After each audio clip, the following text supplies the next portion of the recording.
Wakil Wali Kota Palembang Firniati Agustinda menyebut capaian warga yang memiliki BPJS Kesehatan Kartu JKN KIS sudah mencapai 99% dari 1,6 juta jiwa penduduk Palembang.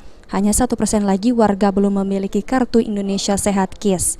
Selain itu, bagi warga yang tidak mampu memiliki tunggakan pembayaran BPJS Kesehatan yang dibayar mandiri, masih tetap bisa memiliki Kartu Indonesia Sehat dan berobat ke rumah sakit secara gratis. Namun tunggakan tersebut masih harus tetap dibayar.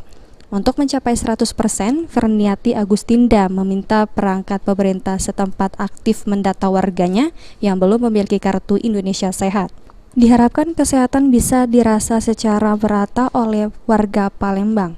Kesehatan secara mandiri dan ada tunggakan sehingga terkendala untuk mendapatkan pelayanan kesehatan. Jangan bersedih hati ya.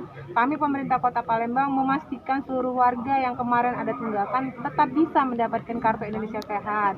Ya, walaupun nantinya tunggakan itu tetap kita harapkan untuk segera diselesaikan, tapi tidak menghalangi warga untuk mendapatkan fasilitas kesehatan atau biaya yang ditanggung oleh pemerintah. Jadi semuanya dibiayai oleh pemerintah. Baik itu obat-obatan, dokter, rumah sakit, bahkan operasi. Sedangkan bagi warga yang belum memiliki Kartu Indonesia Sehat, segera melaporkan kepada RT, Lurah, dan Camat, sehingga segera diurus dan ketika berobat bisa secara gratis ditanggung oleh pemerintah. Abidin Riwanto, PAL TV.